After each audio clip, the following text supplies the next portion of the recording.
Welcome, and thank you for joining us for today's DealerOn webinar. Facebook organic reach is dead. That's right, 5 tips to succeed in the afterlife. My name is Eliana Raggio, and I'll be your moderator today. And today's webinar is being presented by DealerOn. And for anyone who isn't familiar with DealerOn, well, we're an award-winning website development company and digital agency, and we're best known for our amazing SEO, the absolute best customer service, and the highest converting website designs in the industry, including the brand new Chameleon responsive website platform.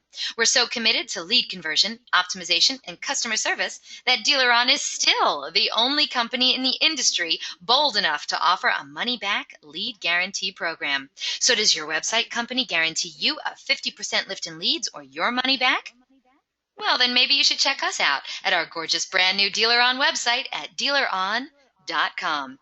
And we have a great show in store for you today. We're very pleased to have Tim Lage as our presenter today. Tim Lage is the founder and CEO of Repair Rep, an automotive-specific agency partnering with car dealers nationwide, providing reputation management, social management, Facebook advertising, listings repair, and brand protection.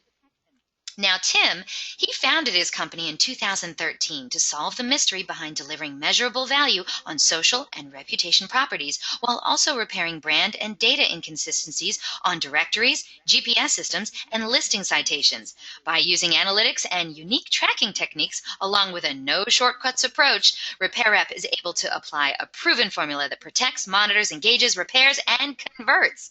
Prior to starting his agency, Tim invested 15 years helping dealerships succeed online as an executive for several major automotive vendors, and an additional 7 years working inside car dealerships in a variety of capacities and roles. His unique background in automotive, paired with his working knowledge of everything digital, combines to make him and his company, Repair Rep, a source dealers can trust. Tim is a highly respected member of the automotive community, and he can be reached at tim@repairrep.com. Now, during the presentation, if you have any questions, please use the question feature located on the corner of your screen to submit them. At the end of the presentation, we'll answer those questions of general interest. If we're unable to get to your question live, well, we're going to try and respond to you by email later today. Also, don't forget, a link to download a copy of this webinar recording will also be emailed to you later today for your reference. And please feel free to share it with your friends and colleagues. And guess what? Our friends at Repair Rep, they are giving away a fantastic prize today on the webinar.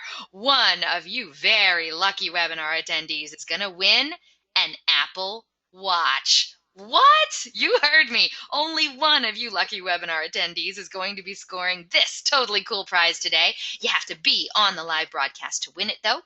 All you have to do is stay tuned for the details after Tim's presentation, and you could be scoring this awesome prize today. Also, at the conclusion of the webinar, you're going to receive a short survey. So fill it out because we're always looking for great feedback from our audience. Today, we're going to randomly select a couple of people from all those completed surveys to also win some Google prizes.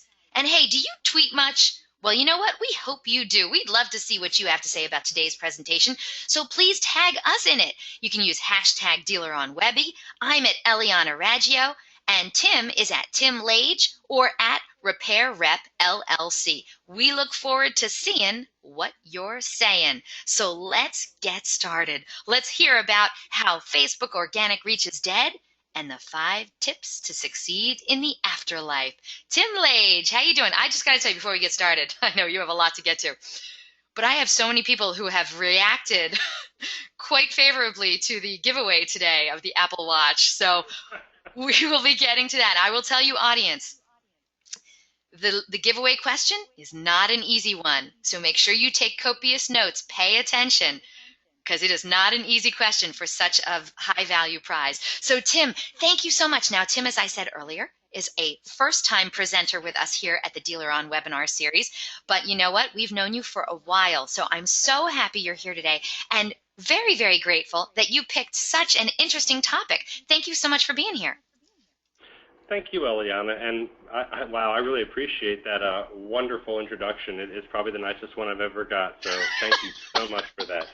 You're very kind. Now, this is a very provocative title that you have. Facebook organic reach is dead? What? So what we want to know is, what are the kinds of things you're going to be talking about to our wonderful audience today?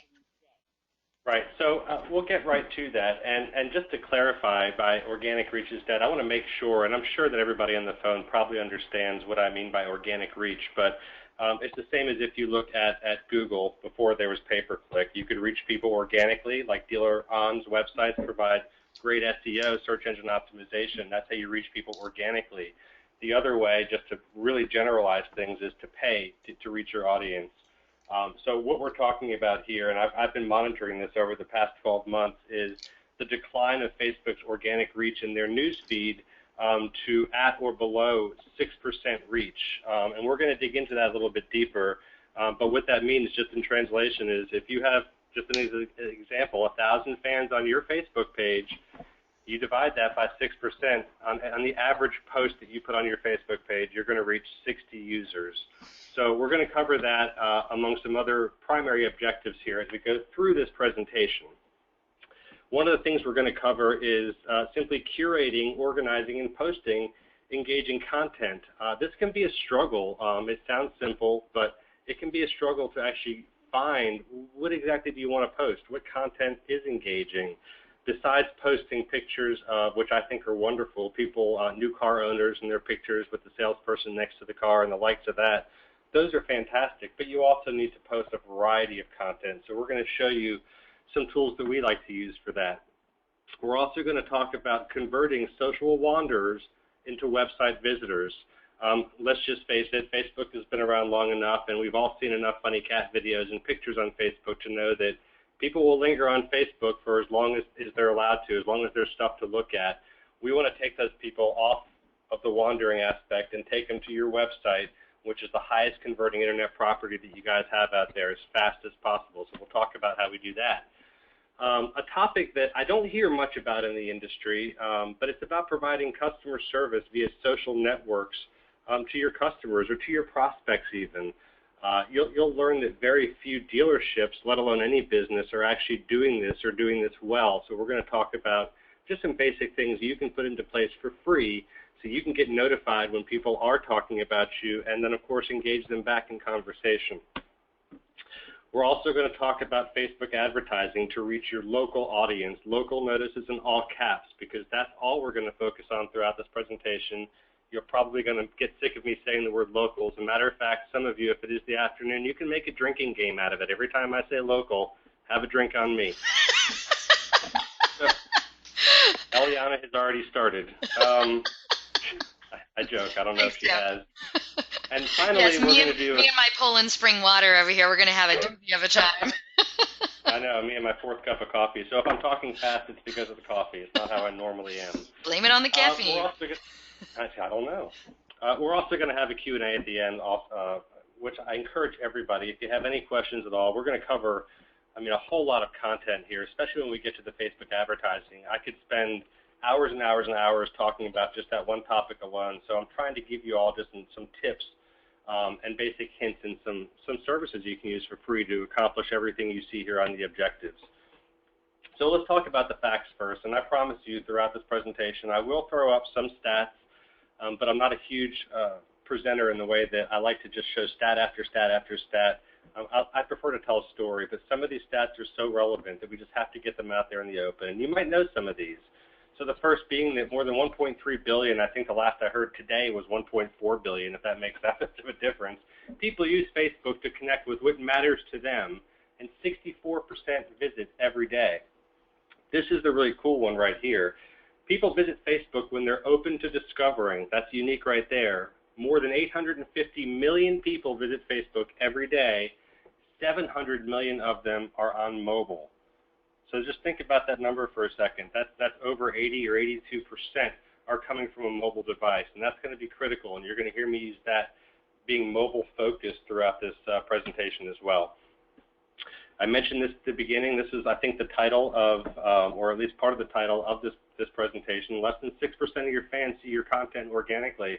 We're going to dig into that and find out what that means and what you can do to increase that number. And finally, this one might get some of you guys a little bit. I'm not trying to insult anybody, but having 10,000 Facebook fans no longer equates to a better or more successful page. As a matter of fact, I don't know that it ever equated to a better or more successful page. I'll tell you this when it comes to that particular bullet point. It's nice to have a tremendous amount of fans, but again, I think it's more critical to have local fans, again, have a drink, local fans that are engaging you, that are engaged with your brand. I've seen too many examples of the accounts that I've taken over at Repair Rep where Facebook pages have had an abnormally high number of fans. I was looking at one last week that had 162,000 fans for an Acura store in the middle of the country someplace. I'll leave it at that. But what has happened in those, almost every single time is the dealer has either knowingly or unknowingly, usually it's unknowingly, paid for untargeted fans from around the world. They're not local. And then you have a bunch of fans that aren't engaged with your brand at all, or even if they were engaged with your brand, they're located across the country someplace. So that's critical. We'll talk about that. And this is a quote from Facebook, directly from Facebook for Business on their URL down there. Facebook is far more effective when businesses use paid media to help meet their goals. And yes, that's some foreshadowing. Before we move on, I just added this slide in the past couple of days because there's an article about this and a bunch of reputable sources, and I think we just need to address this up front so that you guys are aware. It's just kind of a news alert, if you will. Is Facebook Geddon finally here with the big hatchet? And I apologize for the hatchet.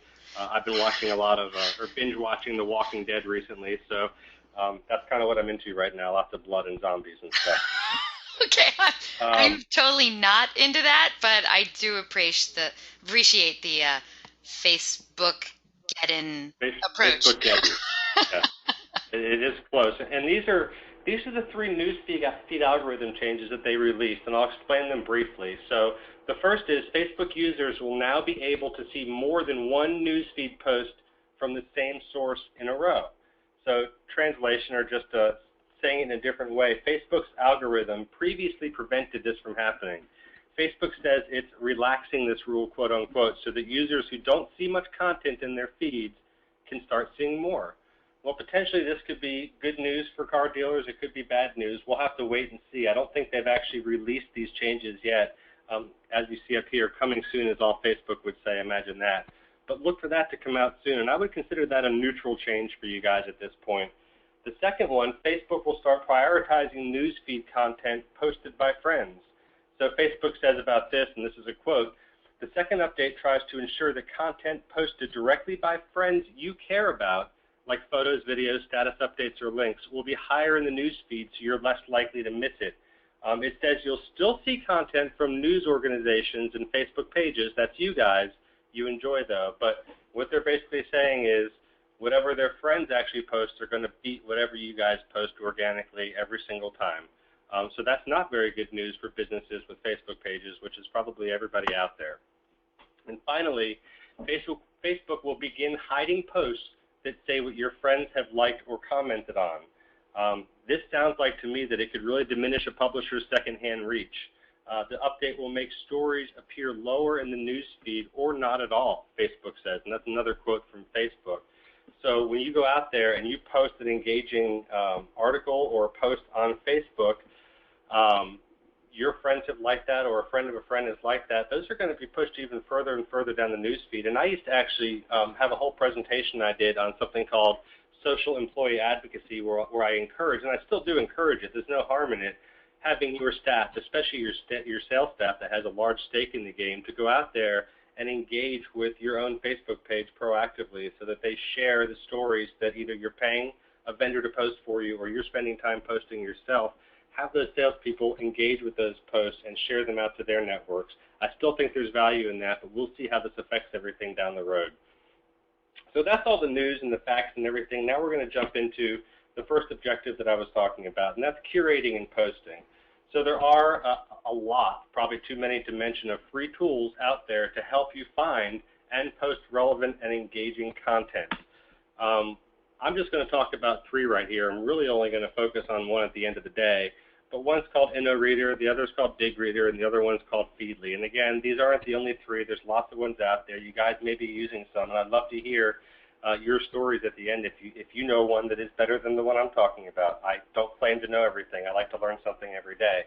But something these all have in common is they're all free, right? So you don't have to pay to use them. They all have paid versions which offer a few more analytics and a few more tools to them. But I use them all for free. I use one for free, I should say. These tools will allow you to bring in relevant content for your brand from all over the web via RSS. So RSS is called Real Simple Syndication. That's what it stands for. And you've seen that all over the web. Your websites probably have RSS links on there. And all that means is that if you follow via RSS feed, say a news blog post or something, every time that blog posts a new article, it will automatically show up in your feed. And what these tools do is aggregate all the feeds you want to into one nice, neat place to put everything. So it's really nice. I'm going to show you how that works in a second. Once you've found a story that is appropriate for your branding goals, these tools allow you to share to multiple social networks. So built into these tools inherently is the ability to go out there and go, hey, well, this is a cool article. Maybe you're an Acura store and it's an article or a review or a road test on the new Acura TLX. Well, you can just simply click a button, connect your networks, and share it right from this tool. And just remember, as we talk about curating and finding posts to share, it's so important to curate and post a blend of content, not just all the same thing. It's okay to do advertising type posts. I know it's hard to stay away from those. Being car dealers, I get it. I was a car dealer. But we also want entertainment style posts, informative posts, and more than anything, we want to try to convert everything into, not everything, but most things into a click onto your website. Like I said, we're going to focus on one. I think Feedly is the easiest and fastest tool to organize and post. So we could talk about all of them all day long. Let's just look at this one. And this is my own Feedly account. I've logged in here and blurred out a few things, but this is for a Hyundai dealer. And it pulls in a bunch of different news that I have set for it to pull in for anything related to Hyundai, right? And right here, I've highlighted the links where I've expanded this story about the next Hyundai Elantra to debut at the LA Auto Show. I expanded. I can read the story. I can go check out the whole story, look at the pictures, and at the end of the day, I can share it right from here. And this is where it's interesting. It's up here in this red square, and I'm going to go ahead and magnify this for you. This is where it shows all the content that I'm curating for Hyundai at this point for this store. So you'll see that I use Autoblog Hyundai, Hyundai Google News. So I have a Google News search out there that searches for anything related to Hyundai vehicles. And of course, I go right to the manufacturer for the Hyundai website, sales press releases, blogs, media kits.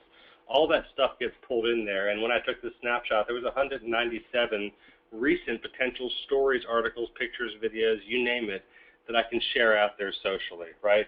So you want to make sure that when you go out there and you are curating data, to check your OEM media sites, check the OEM YouTube channels. If you're Hyundai, look at the Hyundai YouTube channel. They post stuff up there all the time. Every brand does. All the OEM associated sites. So, for example, if you're a Dodge dealership, why wouldn't you go out there and also follow everything Mopar related? And if you're a Dodge store, you know what Mopar is, or if you're a car guy, you know what Mopar is. Also, something that's not on here that you could curate is local news. If you want to become kind of a local news source in your area and provide current events that are going on, you can certainly bring in those feeds in there. At the end of the day, the more you put in there, the more choices you're going to have, and you can organize everything in this and post it out there. So it's a nice free tool to do that. Hey, Tim, we had a comment that came in from Heather, and she says, hey, those curate and post tools, they seem to be like Promo Box, and that's Promo Box with 2 X's.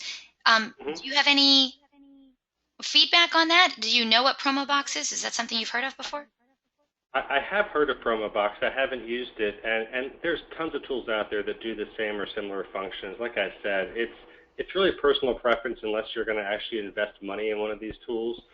I just use Feedly because it seems to integrate the best with a lot of the other tools that I use my own platform. It goes right into it via an API. So Promo Box is another one that you can sure curate and post from. I've heard of it. I've seen some people use it, but I don't have personal experience using it. I'm sorry. I got you. But Heather, thank you so much for the comments. Keep them rolling in. Thank you. Appreciate it. So next we're going to talk about, now that we've curated this content, we've found stuff to post, we have a means with which to post things. We want to make sure that we're not wasting time and effort trying to talk to the whole country or worse, the whole world, and that can actually happen. So there's 3 drinks for somebody, local, local, local. So there's a couple easy tips and settings that you wouldn't believe when I take over new accounts, how many of these are just set wrong. And it just blows my mind. But here's the first one, is you go into, if you're, mind you, you have to be an admin of your Facebook page. That goes without saying for pretty much everything I'm going to say on Facebook. You have to be able to actually change the settings and post to your Facebook page. It just makes sense. And if you go into Facebook and you go into the settings area, you have all these general settings here, and this is the main one right here, country restrictions. Most of the times, this is just left blank, and what that means is that it will show it to anybody in the world, to be honest with you. So just go in there, add the United States, and check off, only show this page to viewers in these countries. That way you're only going to be targeting the United States. It makes sense. It sounds very simple, but you'd be surprised at how many people do not have that set correctly. And this is kind of a hidden feature. I call it hidden because they don't really advertise this. Facebook always adds little things and buttons and they show up. So I wanted to walk you through this really quick. This is just an example Facebook post, as it says there, with an example picture for my Repair Rep account. And there's a couple ways you can do this, but the easiest way, if you wanted to, you could target your local audience and actually pick as much as a city and state for each post individually, because maybe you want to post just people in this city or that city, depending on the style of post. And all you have to do is, when you're creating your post on Facebook, you click the little globe, click location and language, and it comes up with this screen where you can choose everywhere, by state or province, or by city, and you can even add multiple cities in there and save post settings.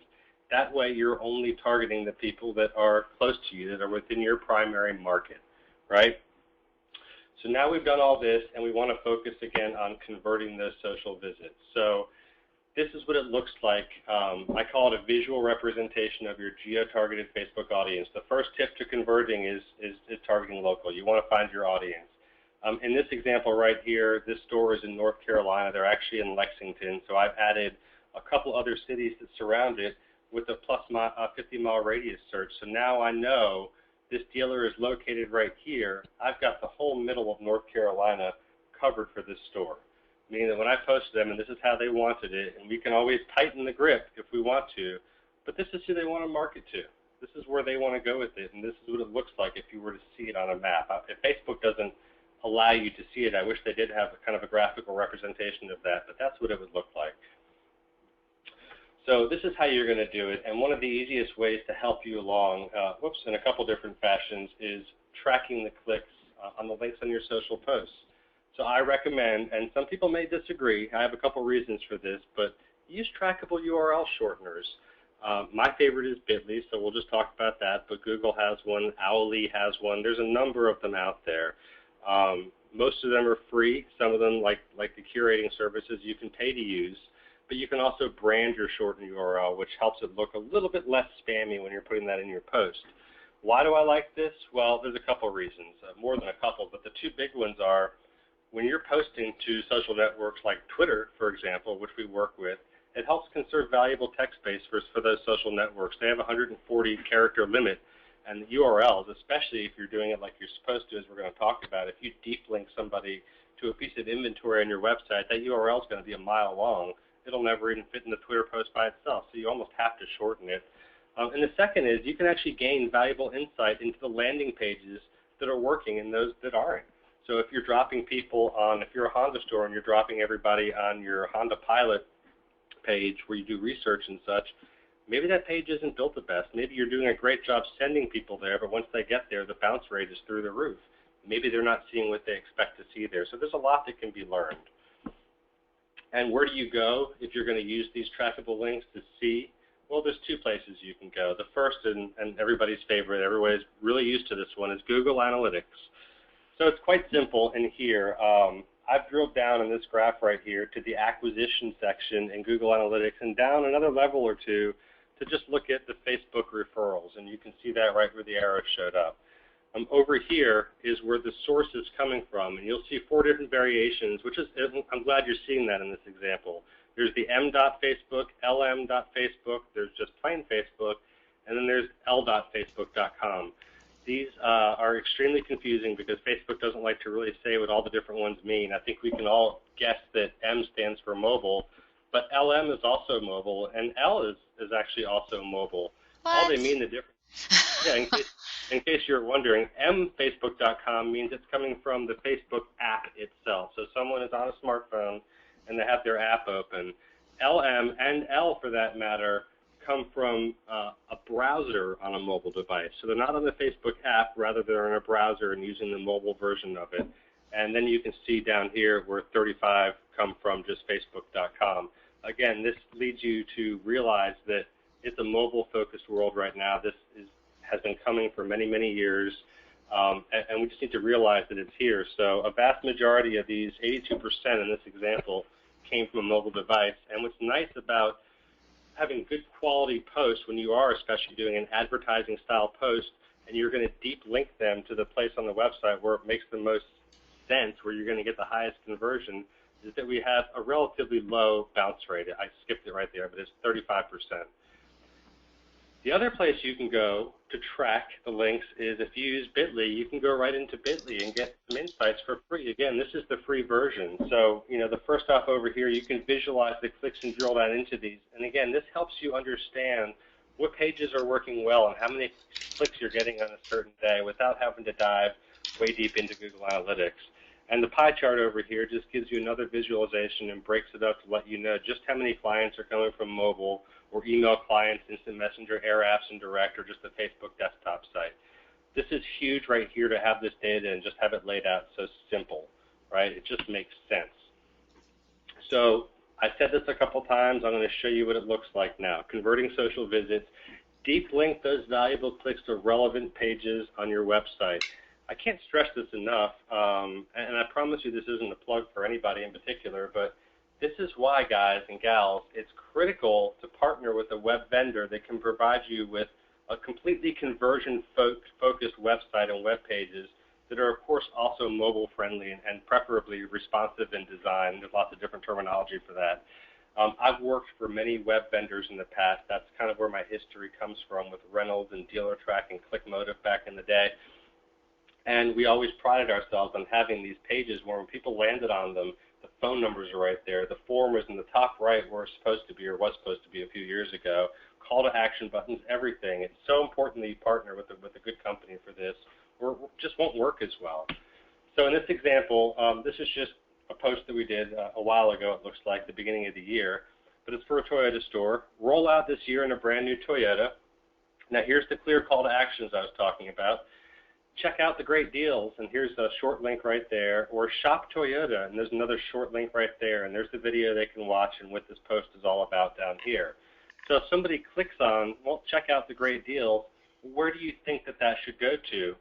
Too many times, if there even is a link, when I look at other dealerships' Facebook pages, if there's a link, it goes to the home page, and then we're just doing damage to ourselves.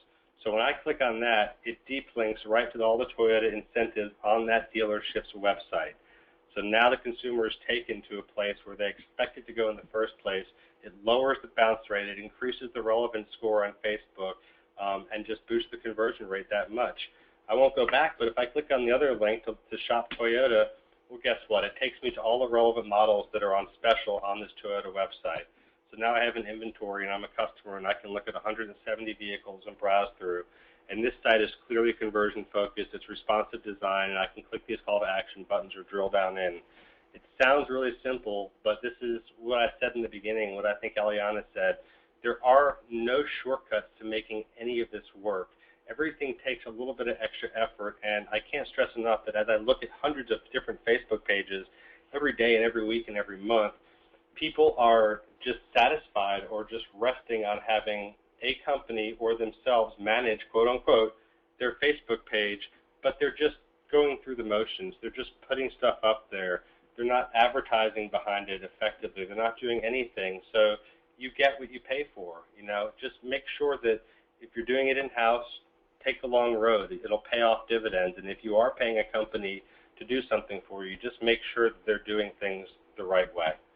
And, looks like we have a poll question, Eliana. I love it. Okay, audience, we're going to take a little break here and get to your first of 3 poll questions. It's on the screen now. We'd love it if you would get involved with our poll questions. We just want to know, are you currently using a URL shortener to deep link? Please select one of the following answers. Yes, and it works great for us.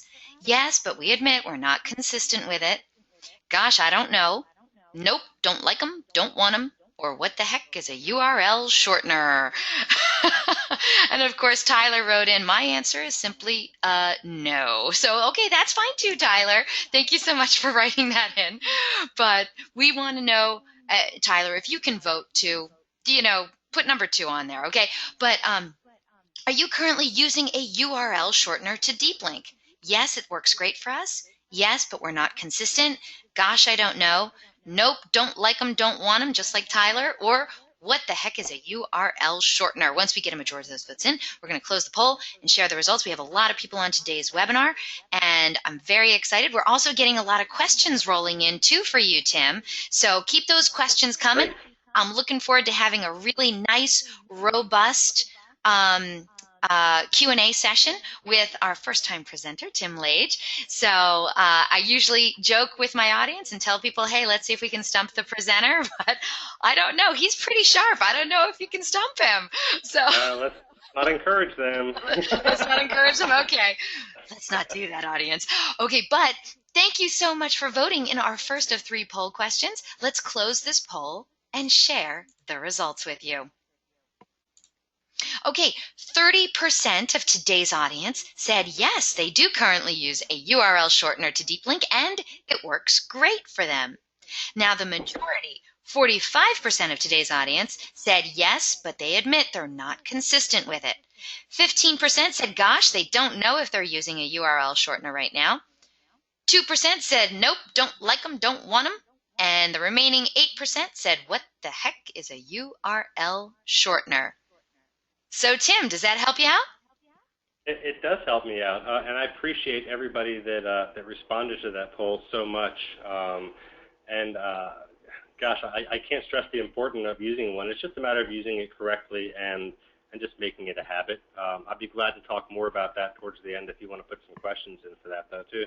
Okay. If you have questions about those URL shorteners or how to use them to deep link, let's hit up some Tim Lage with that, and we'll be getting to those questions right after his presentation.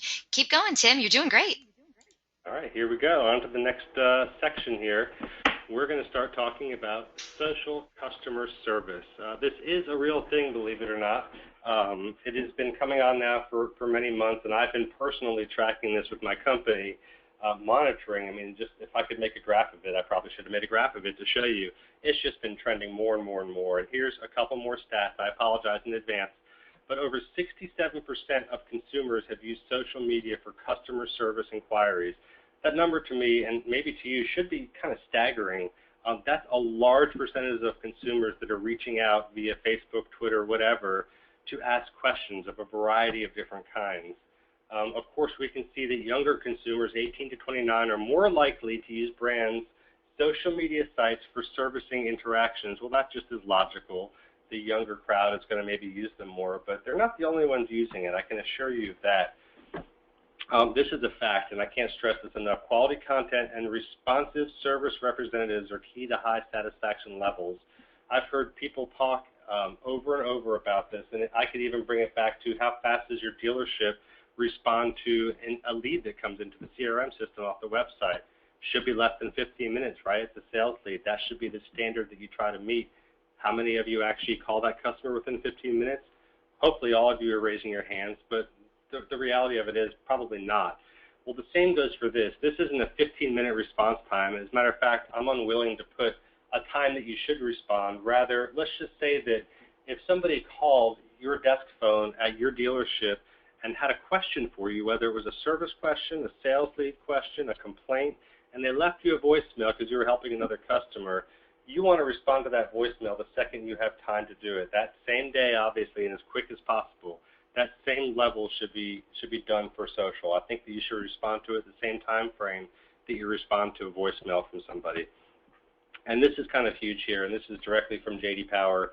87% indicate that the online social interaction with the company positively impacted their likelihood to purchase from that company.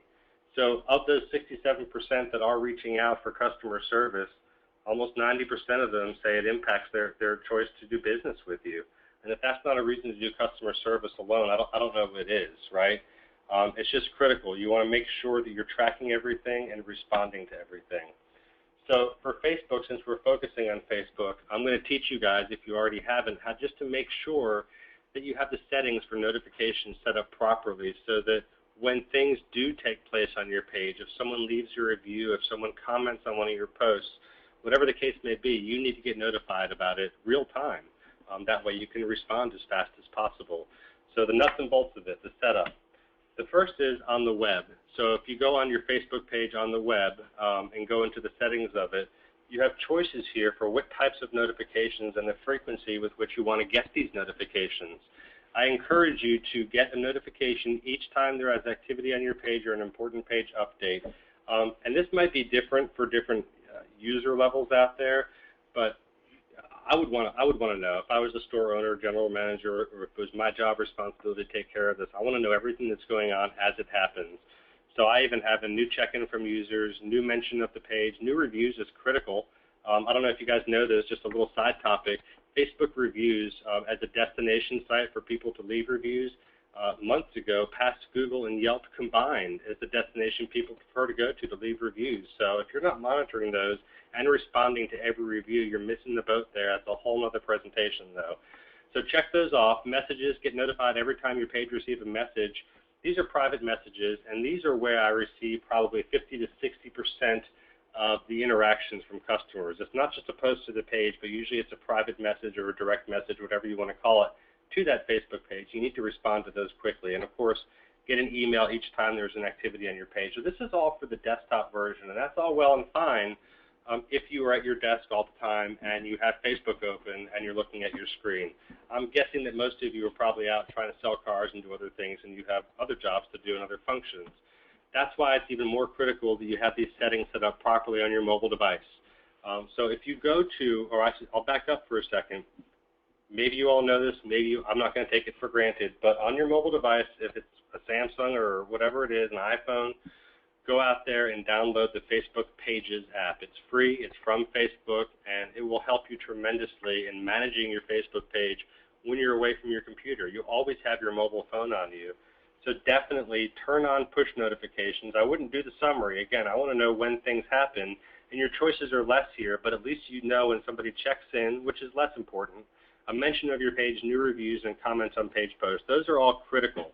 And the way you do that is if you just click on these three little dots right there and then tap on page settings, you'll be brought right to a push notification screen. Make sure you have these checked off. And you know what? It doesn't hurt if multiple people in your store are helping with this. They might want to be notified of this too. You don't want to get too many hands in the pot. Everybody has to have their role and responsibilities. But at the very least, make sure you're getting notified of what's happening on your page. It's critical. And now it comes to responding. So when and how to engage with your Facebook audience. This is unfortunate, but it's a true statistic today. 5 out of 6 social messages go unanswered. So if you got 6 voicemails on your phone from customers, a variety of different things from complaints to sales leads, and you only responded to one, maybe the sales lead one, well, you've missed the boat on 5 other potential customers there or solving somebody else's problem. We need to make sure that we do better than this. And the first step, of course, is being notified of it. And just as some evidence, just to show you some examples, and these are going to be kind of hard to read depending on your screen size. I'll walk you through them. I'm not going to read all of them, but this is a couple of real scenarios that I've run across here and that I've helped out with. So this first one, it starts from the bottom. I know it's counterintuitive, but, you know, she's basically, this is a nice review. Thank you. I blocked out the name Honda for doing the impossible. Never would have thought that I would be leaving your lot in a brand new 2015 Honda Accord. Thank you for everything. Brendan and Dustin did an amazing job. I'll share this experience with others. Thank you a million times. Shelley. So she did that 40 minutes ago, and I responded pretty quickly, you know, hey, thanks so much for taking the time to write us. Enjoy the new Accord. And because I know the importance of getting the review on Facebook because it matters, it adds to the star rating, I asked her politely, hey, if you have time, we'd really appreciate seeing this feedback in our review section on Facebook so others have visibility. Bam, there's a short link to it. Thanks, Shelley. She responded back instantly, I'm on it. You're awesome. Thank you. That's just one example. Here's another example. So that was a positive one. Here's a negative one. You can see it starts off at ripoffreport.com/blah-blah-blah-blah. Oh, my, that's so never a good thing.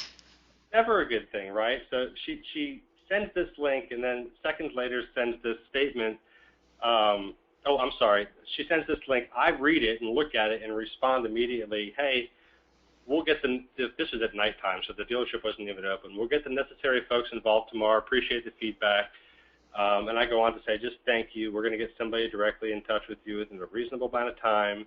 She responded back immediately. Again, this is 9 or 10 in the evening. She lets me know I tried to send messages from my phone and 2 different laptops on 2 different sites, and it would not click the send button. And she's referring to the dealer's website was having trouble submitting the form. So I asked for her contact information. She sent me her name, her phone number, her email address. I said, don't worry, we'll get your concern addressed. And she went from starting with a rip-off report, from then going to, well, I've been trying to deal with this for 3 days now. Thank you for actually responding, right? What if that was one of the 5 to 6 that went unanswered? What about this one? This one is I've lost my only set of keys to my car. How much damage is it going to cost? It's a 2000 Honda Accord SE. So I responded back because I don't know how much that costs, but this was at 12:39 in the morning. I responded back at 9:07 a.m. Hey, we're checking on this for you, Jennifer. Respond shortly with an estimate. She gave me a thumbs up. I got a hold of the service department, got the estimate, got another thumbs up, and that's a customer that actually did go in and have that key cut. It's not a big deal, but it's customer service 101. And finally, hey, this is the sales lead. This is great. I heard part of a commercial on 95.7 about Honda matching your tax refund. Is this for new cars only? And also, how much do they match up to? Thanks.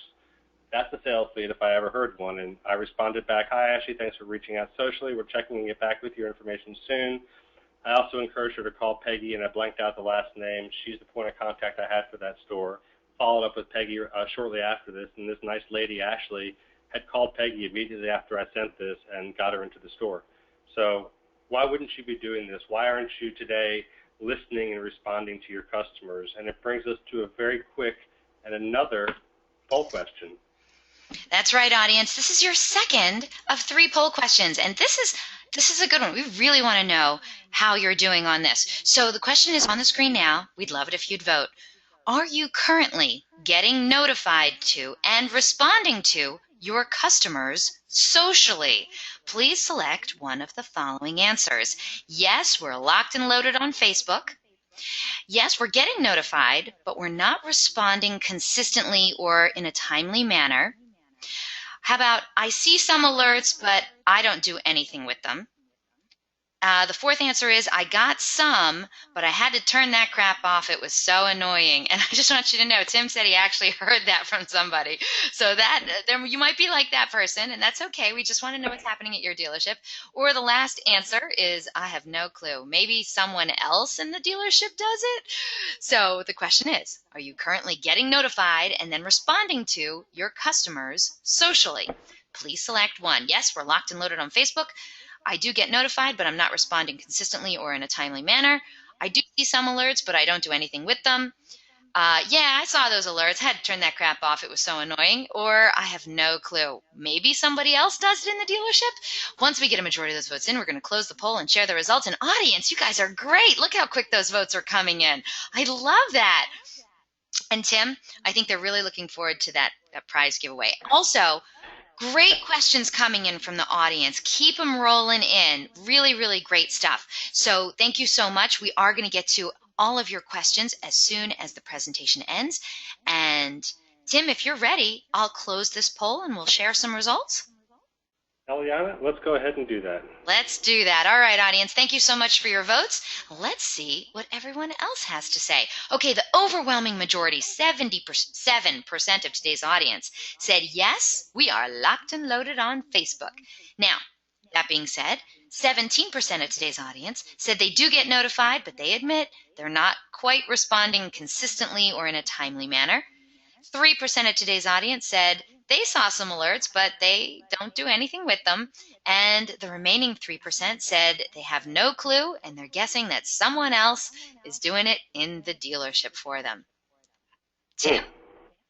Very interesting. Okay, well, I'm glad that 77% of you are actually getting these notifications and responding. That's actually a larger number than I thought. So kudos to everybody on the phone call. That's a great job. Yeah, I got a smart audience. I know my audience. I love you. Okay, here we go. Back to you, Tim. All right. So now we're going to talk about the next topic here. this is one that is near and dear to my heart. I think it's so critical. Facebook drives service ROI. Everybody loves hearing that in a presentation, right? Oh, it's going to increase my return on investment. What is it? How's it going to do it? So first, let's talk about the number one reason people like your Facebook page. Hate to break it to you, at least most of you, but I know you want to believe that people like your page because they think you're cool, or maybe your brand is cool, or maybe you look like this guy, and he is super cool. But this is not the main reason that people like your Facebook page. He's your definition of cool? All right, just making sure. Knight Rider all the way. Come on now. Word. The style of the 70s. Come on. So, yeah, David Hasselhoff would be great if he owned a dealership. Maybe he does own a dealership in Germany where he's very popular. I don't know. But the number I'd buy a car from him, wouldn't you? I would buy Kit from him. That guy knows cars. Yeah, I know. I agree. So the actual number one reason that people take the time to like your Facebook page is because they feel like they're going to get some special offers. And we all know how important, you've looked at Google Analytics on your website, you know, the number one place, the destination, if you will, on your website that folks tend to gravitate to is your new inventory, your used inventory. But usually a close third or fourth is going to be your specials or your incentives page or something along those lines. People always want a deal. And again, it's the number one reason people are going to like your Facebook page. They expect to see deals on the Facebook page, and more than just deals or offers or specials, whatever you want to call them. Facebook calls them offers. They want to see something a little bit unique to what they can get anywhere else. Meaning that if you're looking at this example, this oil change at $39.95, and this is just what it looks like over here for an example on the desktop, maybe the deal on your primary website, you might have the same special up there, but it's $44.95.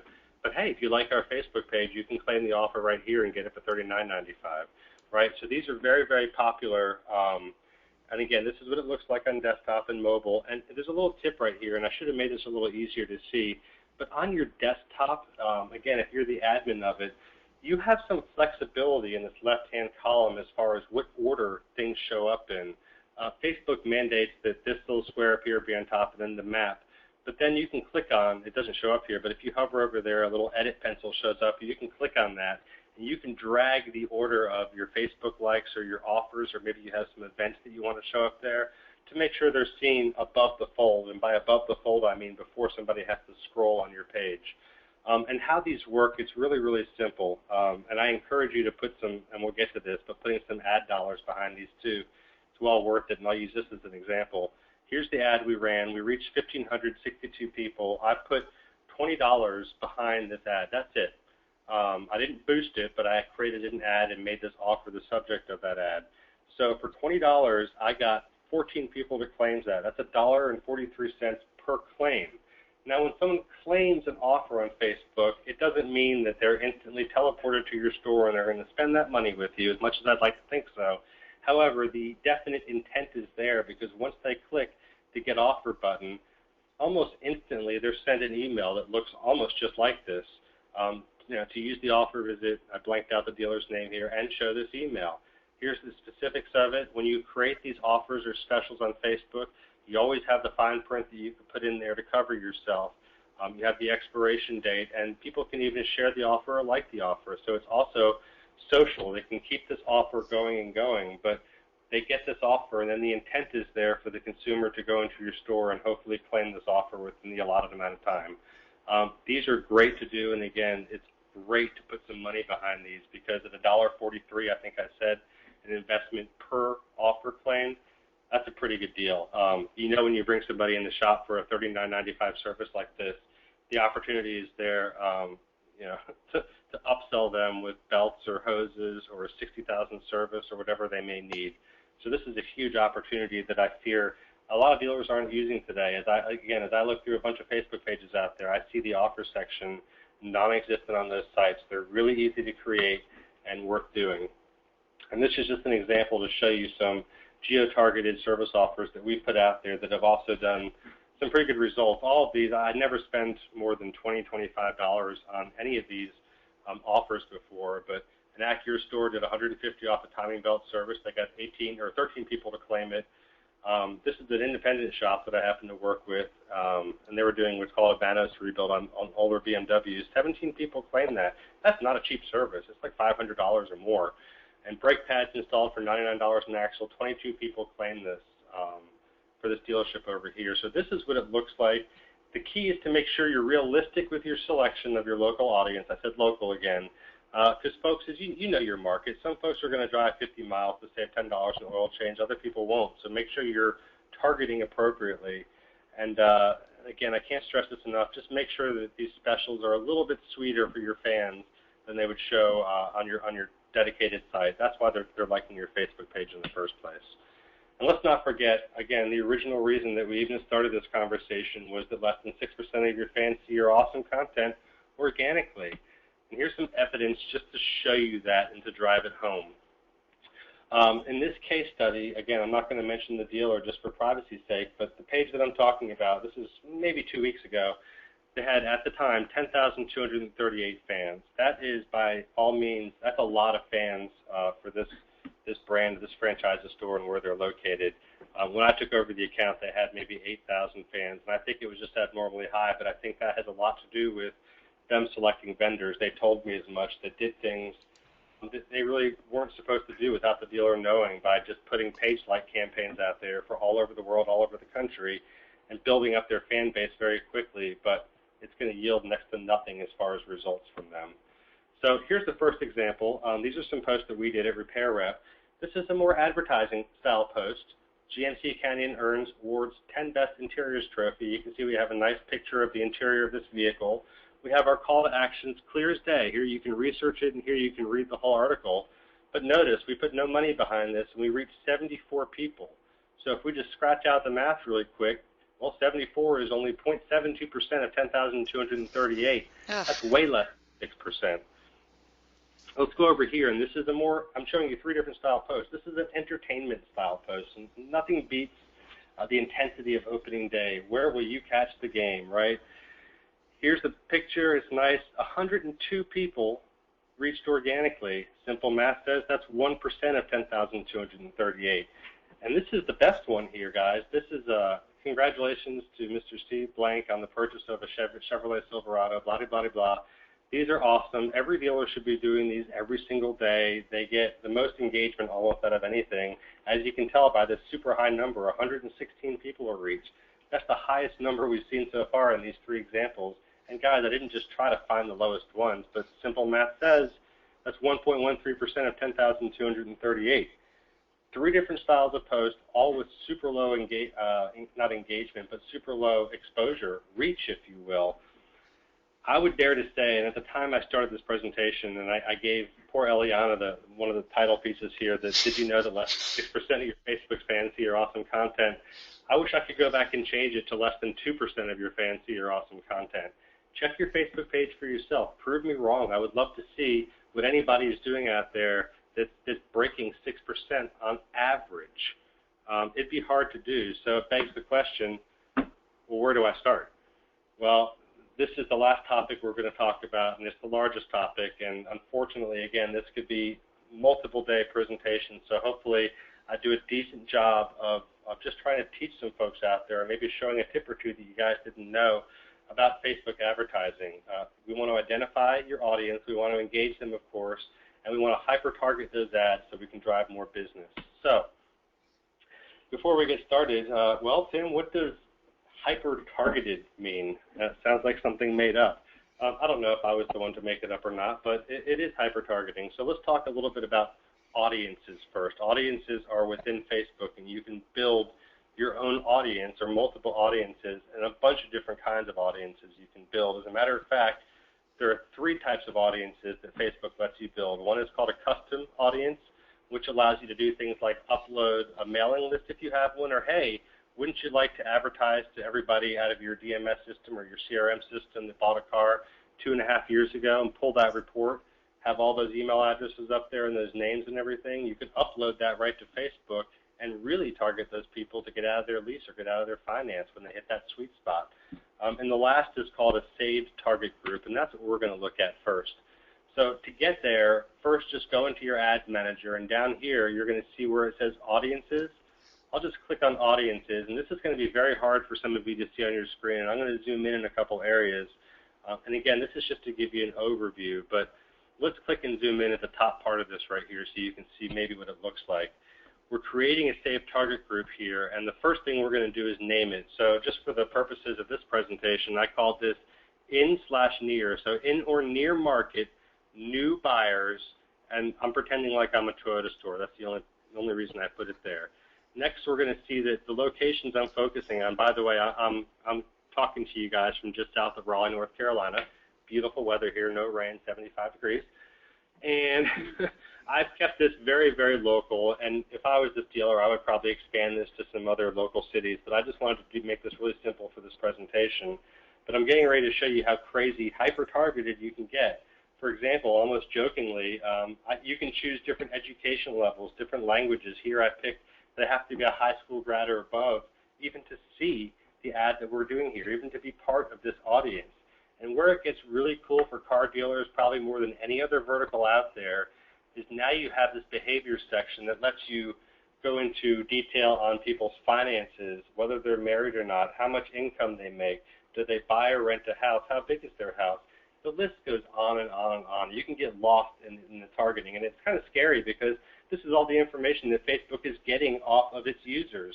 But this one right here, you can see the first title is, this is pulling from Polk. It's in the automotive section, and I'm targeting new vehicle buyers near market based on style. So those people that Facebook has seen actually click on ads or look at vehicles, crossovers, economy, full size, and down the list to small, mid-size SUV. Next, we're going to look at, again, in the automotive section, powered by Polk, new vehicle shoppers that are in market. Remember, I'm a Toyota store, so I just picked a couple here. I might have picked a couple more, but Honda, Hyundai, Mazda, Nissan, and Toyota. These are natural competitors to my Toyota franchise, so I want to know anybody that's looking for these like or comparable brands, if you will, because I want to try to capture them too and get them to buy a Toyota instead of a Honda. And finally, the last automotive section here is owners. So these are actually people that owned this brand of car. They own a Chevy car, or Chrysler, or a Dodge car, and the list goes down. I had to cut it off. And of course, a Toyota. You want to get Toyota owners in this example. But this is what you can do, and this is why I say that you can truly hyper-target people, I think better and easier than Google AdWords, and certainly cheaper, and we're going to talk about that. But it just makes sense to go in here and you create these audiences, because once you create these audiences, you can use them over and over again. So let's say and pretend that you've just created that audience. So that audience, let's just put it on the back burner. It's in the Facebook system. So I'm going to move along a little quicker here to stay within the allotted time frame. We're going to dig into just one of these goals or objectives that you can click. So pretend like I just click Create New Ad, then you're presented with this screen. Again, to save time, we're just going to focus on this one, the one right at the top, because it's the most popular. It's the one you should probably be focusing on, and sending people to your website. Remember, get the social wanderers over to your highly converting website as fast as possible. So the next step we're going to decide is, well, who, how much, when, and where, among a few other things. So remember, when we say the who is your audience, and you're going to have an option on this screen. Again, I know it's small for you guys to see, where you can, every time you create an ad, you can go in here and manually pick all these things. But because we were smart and we created our audience, we can just select that audience and everything just automatically pre-fills in there. So the who is taken care of. Now we want to talk about, well, how much do you want to spend? And I'm just showing you where this information gets entered and how it looks. I picked a lifetime budget because I want this to end on a certain day. So I have $100 behind this. It's going to start yesterday and end on the 31st, last day of the month at 5 p.m. It says you will spend up to $100. I can almost guarantee you Facebook is really good at this. You will spend all of your $100 if you let this ad run to completion. I've very rarely had them leave so much as a penny left over, which is amazing to me, but somehow they do that. You also want to, unless you're an expert at this, just choose Facebook's Optimized for Clicks to Website. Facebook has built, and I've studied these, really good algorithms to help you and to determine automatically which ones are most likely to click on your ad, right? So the bid's going to be optimized to get more clicks to the website, and we're going to be charged every time the ad is served. Or you can pick how much you want to pay per click to a website. The next thing is, well, when and where. We already did the when, but where is it going to show up? And by where, I mean what devices do I want this to show up on? I've strongly hinted throughout this presentation that mobile is the way to go. Mobile is the way to go. And I hope that you take that to heart when you're creating your own Facebook ads. Don't waste your time, and it's hard to read this, posting anything on the desktop news feeds. When I do, I get very, very little engagement, very few clicks, and the clicks that I do get cost me 10 times more than the mobile clicks because they're so few and far between. It's shown to so many people, but so few people actually click through it. So I always just focus on mobile, and I get the best results for that. And you're going to see that when you do that, you have the option to make a single image in your ads or do multiple images in one ad. And this is a newer feature for Facebook, and we'll look at that a little closer. You know, a picture's worth 1,000 words, and this is kind of tailing off the end of what I want you to do for Facebook advertising. But you guys need to have quality graphics. It's all about the pictures, even videos you can put in ads nowadays. And I'm not sure if you knew this. This is kind of a little hidden tip that they don't advertise much about, or at least I don't see it put out there that much. You can certainly upload your own images, which we encourage you to do. Take good quality pictures and put them up there. Once you upload your images, you have your own private image library, which is a repository for every image you've uploaded. But you know what? Sometimes stock images are good, and it sucks sometimes if you want to go to Shutterstock or 123RF or any of these sites to go buy these pictures. They're included in the Facebook advertising, and there's plenty out there to choose from. In this example, I've just searched for automotive service, and I have dozens and dozens of pictures that I can scroll through and pick what I want to go through. And you can see selected images 0 of 6. I can pick up to 6 images to show for this ad. And why is that important? Because this is an example of what it could look like on a mobile ad, and I have 6 images for this ad, and for each image, I could have a different link, a different title right here, and the user on their mobile device just swipes through to look at the different ads. So really what Facebook has done is given you the ability to create 6 ads in one. It's really, really cool. It's new within the past couple months, I think couple months, don't quote me on that. But it's a great way to reach your audience and show multiple images because you never know which one's going to attract them the most. We've talked about a lot right here at Facebook advertising. We're not 100% done with it yet, but Eliana is dying to jump in again for one more quick question. Dying. All right, here we go, audience. Your last question is up on the screen now. So we want to know, who currently manages your social media for your dealership? Please select one of the following answers. Is it, we pay a vendor to take care of all of it for us? How about, we have a hybrid solution. We co-manage it with the help of a vendor. Your third answer that you could select is that you have a dedicated full-time employee that handles it in-house. They only do social media, that's it. Your fourth answer is someone takes care of it along with all of their other duties that they have, so it's kind of a side job for somebody. Or the last answer, which is meh, we don't focus on social media, we set it and we forget it. So again, who currently manages your social media for your dealership? The votes are coming in so fast, and audience, I so appreciate you taking the time to answer this question for us. So we want to know, does a vendor take care of it for you? Do you have a hybrid solution where you have a vendor who helps you with it? You have one dedicated full-time social media person in your dealership.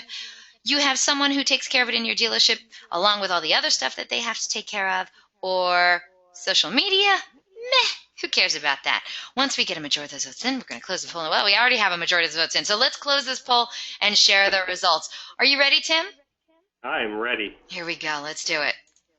All right. 4% of today's audience, only 4, said that they pay a vendor to take care of it for them 100%.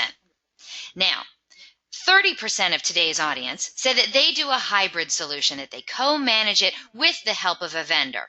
That seems to be very popular. 26% of today's audience, so just over a quarter of today's audience, said that they actually have a dedicated full-time social media employee who handles only that in the dealership. Now, the majority of today's audience said, now that was 37%, said that they have someone who takes care of it in the dealership who also has something else that they do at the dealership. So it's not their full-time gig, but they piled it onto somebody who already has other duties in the dealership. That's 37%, Tim. And then the remaining 4% said, meh, we really don't focus on social media. We set it and we forget it. So, Tim, What should we be doing? I know it's very varied. What do you think we should be doing? Well, it's interesting. To be honest with you, I think the best case scenario for dealers, in my own opinion, and yes, I am shooting myself in the foot to some extent because I offer managed social solutions. However, if I was a dealer and I can afford to have somebody that was 100% dedicated to my social presence, that's the route I would go. It's not cheap. You're going to pay somebody, depending on the area and market. I've looked on Glassdoor and all these other websites. It can be $40,000, $45,000 a year salary. It can be as high as $80,000 or $90,000 a year. Again, it depends on the brand. It depends on the market. It depends on how many stores you have if you're a dealer group. But that's the first choice. The second choice would be to have it be co-managed, because again, as much as I'd like to think that I can manage somebody's social presence perfectly from Raleigh, North Carolina when they're in Sacramento, California, I'd be misleading myself and I'd be misleading the dealer. I can certainly help them and do a lot of the posting for them and be a resource for them, but nothing beats having somebody on the ground that can help with that. They can take the pictures of the customers when they bought their cars and post them. They can do short 15-second videos, bios of the entire staff there to create a story and make it more personal. I'll leave it at that, but it is very interesting to see those numbers kind of spread out, sort of evenly. Well, here's my concern. Now, the majority, 37%, said that someone takes care of it in the dealership along with their other duties. My question to you, do you feel that somebody taking care of social media inside of a dealership is, in fact, a full-time job? Again, it depends. I won't go out there and say yes 100% of the time, but it's the preferred way to do that. Yes, I think there is enough work out there if you're going to make this succeed to make it a full-time job, or at least make it hire a marketing person where social is a big part of their job, and then they also manage the other marketing. Maybe they work with another company for pay-per-click advertising or something. That way all the digital stuff is held under one roof. Maybe it's an e-commerce director and he wears those multiple hats. It doesn't necessarily have to be a social media person and that's their title per se, but there needs to be somebody that's over everything digital in every store, I think, that knows about it, that knows how to read these reports. Because unfortunately, I just think a lot gets missed if this isn't done with somebody focusing 100% of their time on this. Okay. Audience, thank you so much for participating in our poll questions. We're going to get back to Tim's presentation now. Okay, great. So I've talked about this quite a bit, a mobile-first approach. Target customers where they frequent the most, mobile devices. It makes sense. This stat was in one of the first slides that I showed. Remember, more than 850 million people visit Facebook every day. 700 million are on mobile, 82% of them. So what does a mobile-first approach look like? Well, this is just an example, nothing but eye candy for you to look at and see some of the examples that we've done for other dealers on mobile. Everything from boosted post campaigns. So, this dealer, for example, works with the university, and they offer anybody, alumni of the university, students, parents, you get the idea, a certain price discount on their vehicles, right? So we hyper-targeted these people that just go to that university or are associated with it. It's hard to see down here, but you can see school, Vanderbilt University School of Nursing, Owens Graduate School of Management, blah, blah, blah, blah. So we're targeting just those people. This is a clicks campaign to drive conversion. So what we're doing here is we're talking about this truck, and this is the new models now. So we want to get people to, and this audience is big, but again, it's very focused, to click deep link into the website and learn about that. Service offers, again, can't stress these enough. Make them local, anybody that's willing to drive in for service. And then maybe you can just do seasonal ones that are up for 3 months at a time, like a fall service package plus, and just make the deal a little bit sweeter, like I said. And of course, if you think it's necessary, and I can help with this, if you want to run a page-like campaign to grow your local audience, I strongly recommend it. As a matter of fact, there should be all of these running at all times, kind of a recipe, if you will. As a matter of fact, we'll take a look at that really quick. I have what I think is a pretty balanced ad recipe for Facebook that works. At the very least, it's a fantastic starting point, and you can add as many pieces to this pie as you want to. And we can look at this really quick. Up on the top left, this is a website clicks campaign. Remember, that's the one we chose when we went through Facebook advertising. This is what you guys should be focused on primarily, I would say. So we want to drive website conversions. We want to deep link them to that page on your website where you can then get the conversion to happen. And something I haven't mentioned because there's so much to talk about is Facebook actually has what they call conversion tracking pixels. I know it sounds weird, but it's a little snippet of code.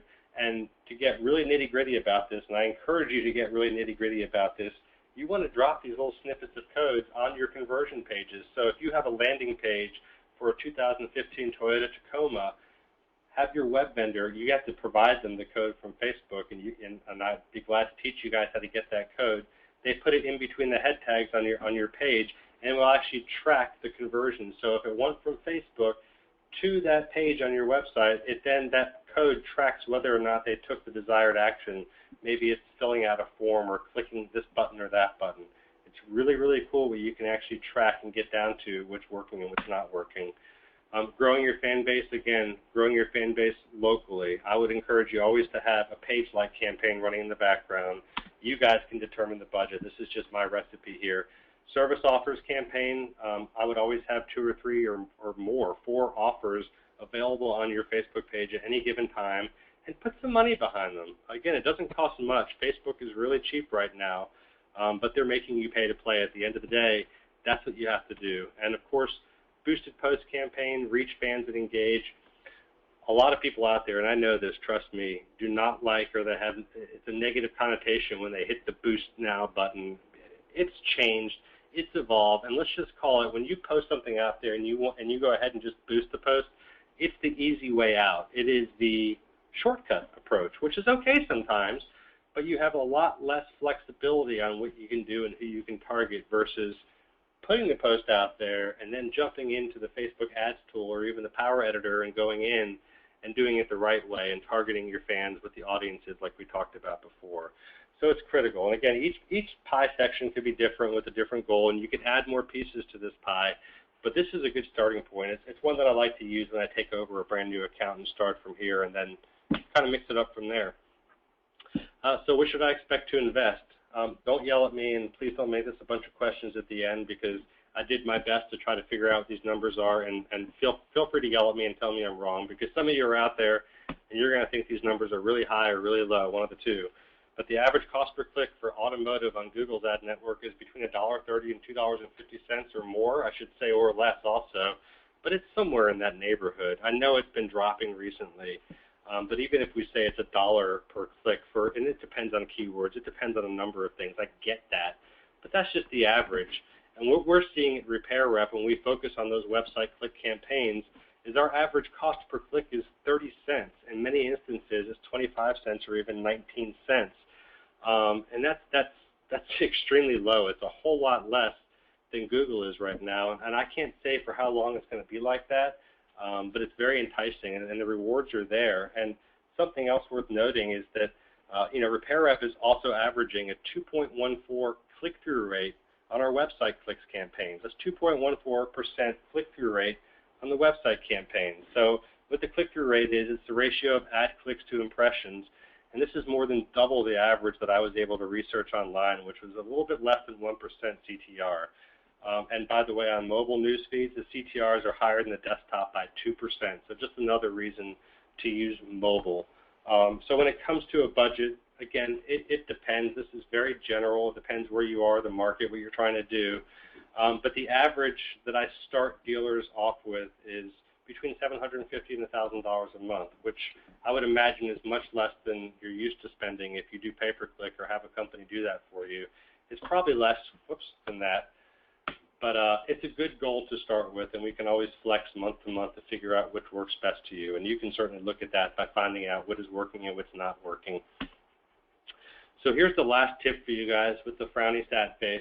It's a little-known hack. I don't know that it's really a hack. I haven't broken Facebook to do this, but it's something that I stumbled across, and I was really happy when I found this, so I want to share it with you guys. I was really excited, and maybe I'm the last person to know this, and I'm really showing you guys that I know nothing, but nonetheless, this is a dealership that we work with, okay? It's a Chrysler Jeep Dodge Ram store. This is a post we did. It was just an engagement-style post. We weren't trying to drive traffic anywhere. We're just talking about this article. It was a local thing going on in the community. And you can see down here, we got a pretty good engagement. We spent a couple bucks on it, reached 2,400 people, had 18 people like it. did you know that, again, if you're the business manager, the admin of that page, if you click on the 18 people, it brings up this wonderful little window that says invite people who like this post to like your page. And then over here on the right, there's just simple invite buttons. And there was 18 people, and almost every time when I have a good engaging post out there, 50 to 60% of the people that liked the post don't even like the page yet. They saw it because it showed up in their newsfeed in the advertising. So I go in, again, this is no shortcut. There's no easy way to do this, but I go in and I invite. In this instance, I ended up inviting 12 people, 10 of which accepted the invite within 3 or 4 hours. It's a free way to get Facebook likes, piggybacking off of what you're spending on your local advertisements. So I thought that was pretty cool to share with you guys. I do it all the time, and I get as many as 50 to 100 likes per Facebook page for quote-unquote free. And they're all local people, too, which is nice. Well, I'll tell you, Heather wrote in, she says, great hack. And Margene wrote in, she says, I do that. It works. And Bob wrote in, great tip. So thank you so much for that. Other people liked it, too. I appreciate the feedback. I was very proud of myself. I pat myself on my back. We're at the done here. We're at the end here, but I wanted to. I know we've gone over the time a little bit. I'm sorry, Eliana. I'm sorry, everybody. Thanks for staying on the phone. I know you want that Apple Watch, but I promised you one piece of bonus information. It's not really related directly to Facebook at all. And you guys, many of you probably are aware of this or not aware of it. I don't know, but I'm going to throw it out there. The social network brands, a lot of big brands are using successfully with 100% organic reach. It's just the opposite of everything I talked about with what we're seeing at less than 2% on Facebook organic reach. And lo and behold, it's Instagram, which is owned by Facebook. Imagine that. So Instagram is the network that if you're not already on, proactively using it for your dealership, you might want to consider it. But just a few notes on that before you just jump in head first. And I like jumping in head first, trust me. But you need to have somebody at the store that's taking the photos and the videos and posting.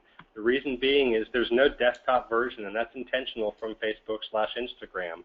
You can't go up there and upload photos in a desktop version. There might be some hacked website where you can do it, but it's not their intention. It needs to be more of a real vibe coming from it where it's on the spot, you took a picture and you posted it. And the bigger thing here is, and you can do advertising on Instagram. I think they opened it up a year ago or so. But it's necessary if you want to get more followers and more engagement. You need to, more than any other network, proactively engage, follow, and comment on what everybody else is doing, as well as using appropriate hashtags and location to your images to tag other people or other companies so that they can follow you and then repost it to their network. I would also say that posting needs to be a lot more frequent than any other network. I don't know what you guys are doing today. For Facebook, for example, as far as public posts that people see, I maybe do 3, maybe 4 per week for a dealership, and that's it. However, on the ad side, I always have stuff running in the background. Instagram, at least once a day I put out there. I see lots of people do it 2 to 3 times a day. That's why it's critical to have somebody in the store that can do that and that enjoys doing it. This is an opportunity for you to tell your brand story with imagery and video. If you want to, just a couple places you can check out OEM pages. You can check out any of them, but Toyota USA is really good. Honda's really good. There's a long link down here, and I'm sure we can get this stuff to you after the presentation, but there's actually a case study for a Mercedes dealership on how they were successful using Instagram, and they have a whole website, business.instagram.com, that will help out any business understand what they kind of need to do before they jump in with 2 feet. So I encourage you guys to look at that because you can't beat 100% reach. So we're finishing up here. We have some suggested resources. I put some up here that I'd like for you guys to jot down. I know this is going to be available online after the show and everything, but Facebook for Business, it's the obvious one out there, facebook.com/business. Go there. Read everything up there. There is a wealth of information, and Facebook all but tells you what they want you to do to be successful. And don't be surprised, again, like any other, like you would expect, they don't want you to take any shortcuts. They want you to do it the right way. They want their users, their 1.4 billion users, to have the best experience and the best things show up in their newsfeed as possible. I put this Sprout Social, our Extendables up there. I'm sorry, this is a good blog site. They're updating stuff all the time, little tips and tricks. It's really good for that.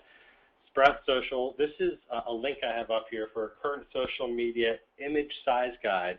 Anybody who's ever managed social, this is an absolute nightmare. It drove me nuts when I started this business 2 years ago, trying to figure out what size is the Facebook banner compared to the Google banner, compared to the profile picture, and how big does the offer image have to be compared to the Facebook post. It just goes on, and Twitter has their own, Google has their own. That link right there is always updated. It's like my Bible for image sizes. So you click on that, scroll down, find out what the size needs to be, and you can make your graphic that way. Social media today is a great resource for everything about social media. It's not focused specifically on the automotive industry, but it does help a lot understand the trends that are going on in the social community.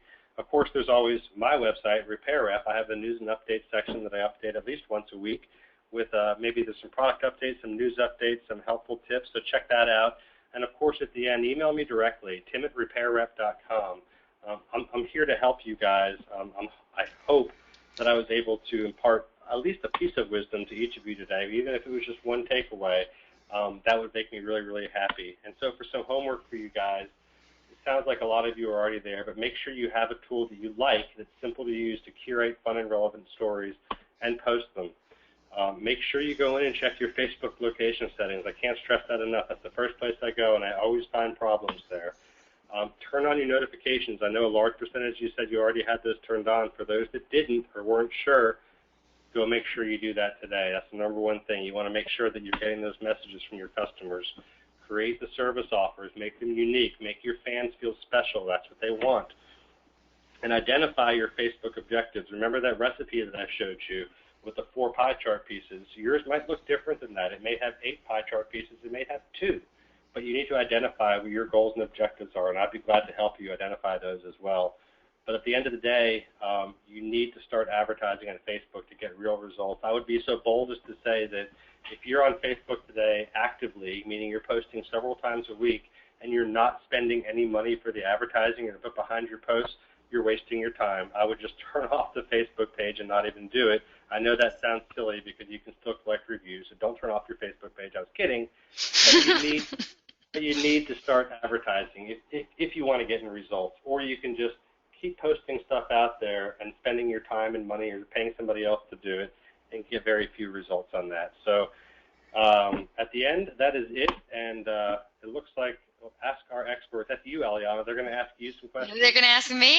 Somehow I don't think I'm the one they want to hear from, but thank you so much. Tim, that was chock full of great information. Wow.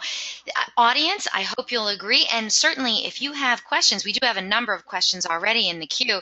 So if you have questions for today's DealerOn webinar presenter, Tim Lage from Repair Rep, now's the time to write those questions in. Okay, so hey, so we're going to get to those questions in just a second, but I understand that we are giving away something. What, Tim? I kind of forgot. What are we giving away? What? I don't know what that is.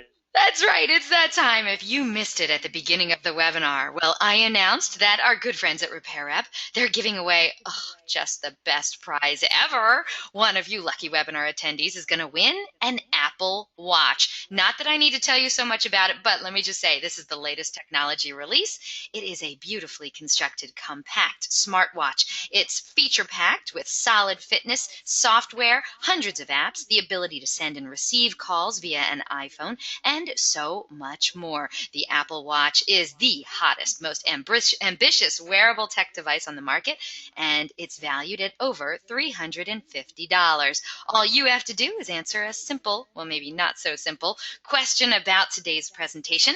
So everyone, get ready. Get to your keyboards. First one to write in the correct response will be walking away with this cool prize today. Good luck, everyone. Of course, vendors, you know we love you, but we're going to ask you, I know, as much as it pains me to tell you, to please sit this one out. This prize is intended for dealership personnel only. All right, here we go. Good luck, everyone. Here is the question. This is not an easy question. I hope you were paying attention. The question is, what is Repair Rep's average click-through rate on Facebook website click campaigns? Holy moly, I didn't think anyone was going to catch that. I cannot believe how many of you got it. Unbelievable. Really? I am totally in shock. I can't even believe it. And I want you to know the very first person to write in got it right. So congratulations. That's awesome. Heather Paquette, you are today's winner. I am writing down your name, Heather Heather, let me give you a Paquette. shout out really quick. That's awesome. Congratulations, and you'll be glad to know. Eliana didn't mention this because she didn't know to, but you may or may not be aware the Apple Watch comes in two sizes, a 38 millimeter and a 42 millimeter. One is the lady size, one is the men's size. So make sure you share with Eliana which size you prefer, because I will make sure that you get the one that fits your wrist the best. Oh, Heather, congratulations. Write in and let me know your dealership name and your mailing address too, so we can get that watch out to you as quickly as possible. And by the way, for those of you who didn't get it right or were just curious, the answer is 2.14% is Repair Rep's average click-through rate on Facebook website click campaigns. So congratulations. I honestly, I got to tell you, Tim, I thought you made it too hard because you just kind of mentioned it off the cuff, and like, no Uh, one's gonna get that. Oh my God, I can't believe so many people got it right. we have a smart crowd. So, congratulations, Heather. Heather, I still don't know what dealership you're from. You do pay attention. Congratulations. Okay, Heather is from Whiteman Chevrolet, and she's going to write in her mailing address now. Congratulations, of course. Huge congratulations to you, Heather Paquette. And of course, we want to thank our good friends at Repair Rep for their incredible generosity. Audience, thank you so much for playing along. Don't worry, we give away prizes every week. But this one is going to be coming to you, Heather, from our good friends at Repair Rep. So thank you so much. Let's get to some of those questions. Are you ready, Tim? Yeah, I am ready. Okay, we do have some people who need to go because this webinar went extremely long. So Sorry. for those of you who do have to go, we love you. Thank you so much for being here today. Yes, we are recording this, and yes, I will send out the link to you later today. If you do not get it before the end of today, then something went wrong, and email me directly at eliana@dealeron.com, and I will get that link out to you. Or just go to dealeron.com/webinars and click on the link on the right-hand side for on-demand webinars, and it'll be at the top of the list. All right? All right, so let's get up here to some of our first questions. Okay, I just want you to note, first comment that came from David. All right? And David wrote in, so that tip alone was worth my entire hour today. And I wrote back to him, what tip are you talking about? And he says, I knew you could use location targeting for Facebook ads, but I didn't know that you could do it with normal posts. This guy is great. So I just want you to know, Tim, David really appreciated that. That was a big one for him. Lisa quickly wrote in after that, and she said, where are you finding that locations setting, or find locations in setting? She only sees the option to choose U.S., but not local cities plus 50. Thanks. That's what she wrote. So I was wondering if there was So to tell her to go to. two different places. The one in the settings that I talked about is the overall settings, and you want to set that to the country you're in, United States. When you're actually doing the individual posts, if you go to Facebook and you start to create a new post, you'll see a little globe on the bottom of the square where you're posting, and if you click on that, you'll see something that says location, and then when you click on that, it brings up the option for you to pick as far down as the city and state. Ah, fantastic. All right. Thank you so much for that question, Lisa. I really appreciate it. Okay. Thank you. Next question comes to you from Kate. Hey, Katie, how you doing? She says, are you able to see what browser or type of mobile device, i.e. smartphone, iPad, Android phone, that kind of thing, from Facebook? Not from Facebook you can't, but you can from Google Analytics. If you drill down deep enough, it'll show you the devices that people are coming in on. I'm curious to know why the value in that, and I'm sure you have a reason for it, because I want to know percentage of mobile traffic, maybe tablet traffic, but it used to be I cared about what devices they were on when they were in their infancy years ago. I needed to know if they were on an iPhone versus not a full-featured smartphone, but you can certainly track that stuff. You can drill down into Google Analytics and see if it's not from within Facebook itself. That's wonderful. Kate, if you have a follow-up question, you know you can always write on in. All right. Right, Kate. Thank you. Now, your next question actually comes from today's winner, Heather. Hi, She Heather. says, so you use these trackers in addition to using the analytics from Facebook? The trackers, I think you're talking about the URL shorteners, I guess.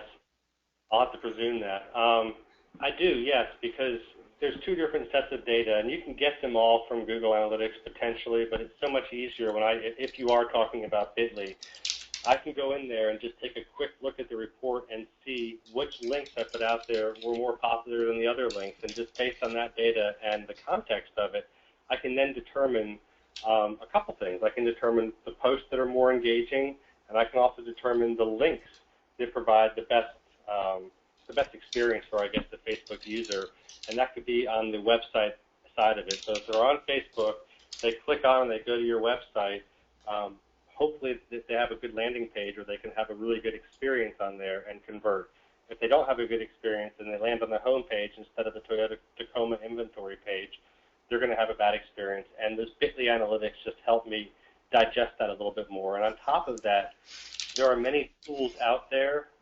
We use one of them internally that integrates with Bitly, for example, so that I can build reports and track how many clicks each link got real time within the reports without ever having to go into analytics. And I believe a lot of other tools are integrated with Bitly as well. So it's a good all-around benefit tool. I think that's awesome. And Heather said, yes, that does answer that. By the way, back up one question to Katie's question. She said she's looking to possibly create ads dedicated to iPhone users and or Android users, that kind of thing. That's why she was wondering. Yeah, and that's fine. You can certainly go in there and see that and see the operating system the device has, and that gives away the device itself in Google Analytics, though. Right. Okay. So let's get up to some more of these questions over here. Fantastic. Okay. Next question comes to you from Carolina. Hi, Carolina. Nice to see you on the show again. Great question. She says, will you give us some examples, a couple examples, of dealerships that you think do an excellent job on their Facebook page? Sure. They're all going to be my clients. Way to go, Tim. Keeping it simple. Well, I mean, I'm just publicly saying that, but you can go check out, I'm sure they wouldn't mind me mentioning them. You can go check out, there's one in Tennessee called Don Ledford. It's Don, like the Don, Ledford Auto Park, Athens. There's two Don Ledford, so make sure you look at the one in Athens, Tennessee, not Georgia. And you can also look at Gary Force Acura. They're in Nashville, or just south of Nashville. They're an Acura store, obviously. Gary Force Acura. You can take a look at their Facebook pages. I'll give you one more also, just for a variety, because I mix it up with all of them. They all have different objectives. There's a small store I just took over, so I'm just in the process of doing it. So take that with a grain of salt. But it's called M&L, Chrysler Jeep Dodge Ram, and they're in a small town called Lexington, North Carolina. And if you check out those, you can see some of the offers, how we change up the Facebook banners and the imagery and post things and create events on some of them if they have some coming up. Oh, wonderful. All right, Carolina, if you have a follow-up question, you know we love hearing from you. All right, your next question comes to you from a different Katie, actually. Cool. Okay, she says, how many emails can receive these notifications? Where do you add additional emails? So I'm guessing she's talking about the Facebook notifications? Yeah, she is. So that's all going to be determined by the roles and permissions settings in Facebook. So, for example, and I'm trying to remember all the roles off the top of my head, but you can go in there, for example, and maybe, I think it was Katie, you're the admin of that Facebook page. So you would have access, when you set up those notifications, you would certainly get notifications. Maybe you have somebody else in the store that co-managed it with you. Well, they would also get those notifications if they're an admin. There's some lower levels where you can just be an editor, or maybe you're just a marketer, and I think there's even one more. And if you go lower than the administrative level, maybe it's even lower than the content level, then they will not receive any notifications. Those people only have access to help input onto not get any alerts or notifications from it. So I think it's the admin level and one below that. I can't remember what it's called, but that determines who gets the notifications, if that makes sense. Gotcha, gotcha. All right, Katie, give it a shot. And, of course, you can always contact Tim directly if you would like some further help on that, okay? So thank you so much for that question. We still have a ton of questions, so let's try and answer them as quickly as possible, okay, Tim? I'll try. All right, your next question comes to you from Marty, rhymes with Smarty, right? Marty says, I often find that most of our client interaction on our page is after hours, much like the examples you shared. Is this pretty common for everyone? There are some peak times a day, and again, I have to throw out there, it depends, but we have a system in place that actually tries to track when the best time is where you'll get the most engagement, and it changes. It's always evolving. For example, the three popular time frames, if you want, are somewhere between 9:45 and 10, 11:45 in the morning, then again in the afternoon after 2 o'clock to maybe 3:30. And then again in the evening when people either get home or they're the last ones in the office and they start to browse Facebook. Those are the three main times. We try to focus, obviously, on putting things out there at the time that will get the most engagement. And another little tip that I do is when I post things socially, I always try to post it at, it sounds funny, but about 13 minutes before the hour. So if I want to post something in the morning, I might have it delivered at 9:47 a.m., The reason being is that's kind of a sweet spot between not being too early in the morning and people just got to work, but they're getting ready to go into their 10 o'clock meeting, right? So the last thing they're going to do is go on their social media and check everything out. So that's a great time to post. And that goes throughout the day. Just post in the kind of odd times before the hour. Interesting. Okay. Thank you so much for that, Marty. Love talking to you. Kelly wanted me to let you know. She says, just had to say, already getting likes from the hack. So thanks. I love it. I love it. Okay, Tyler wrote in. He says, I'd love to see that MB case study. What is the link? I'll share that with you, Eliana. It's a long link. I can back up to it again here. Hold on. If there's any way you can, well, if you can put it up on the screen, that'd be great. If you can put it into the chat feature, then I can share it with the entire audience. Or if you just want to go back to that link, that's fine too. Okay, so while he's doing that, let's get to our next question. Again, another one from Heather, today's winner. She says, are you finding deals are more of a driver than giveaways or contests on your Facebook pages?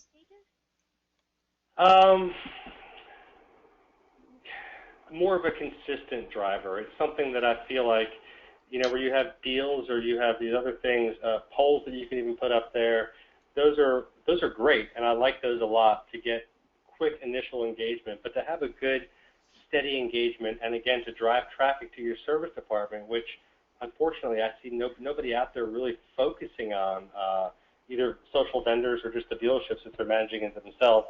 I think it's the best way to get more business, incremental business to your service department than any of the other ones, period. The other ones are great, again, for an instant gratification, lots of engagement, and you might get some business out of it, but there's no official way for anybody to claim an offer and then bring it to the store. So it's a little bit different. Gotcha. All right, great question. Thank you very much for that. Okay, we still have, over a handful of questions, so let's try and get to these. Katie writes in, do these Facebook ads need to be approved by the OEM for compliance prior to posting? Ooh, good question. That's a great question, and it used to be that that OEMs didn't look too much at Facebook, but I've noticed here in the past several months, especially the big ones like Honda and Acura and Toyota, they're it depends on how you look at it. They're a nightmare when it comes to all their OEM specifications, how big the logo has to be, how many pixels away from everything else. So they are starting to look at that, and we just need to be careful that we are using verbiage that is consistent with what the brand says is okay. So, Acura doesn't want you to say, we have deals on Acuras, they have incentives, or whatever it is their terminology is. And we know that you can't capitalize the name of the dealership. It can't be Tim Lage, all caps Acura. It's Tim, lowercase I-M, L-A-G-E, Acura. So you do have to follow it to a degree. They're not looking at them nearly as consistently as the actual primary website, but they are considering it an extension of the website. So it's something that you should be concerned about. Not overly concerned yet, but I think things are trending that way, where OEM compliance is going to have to be something that's taken seriously.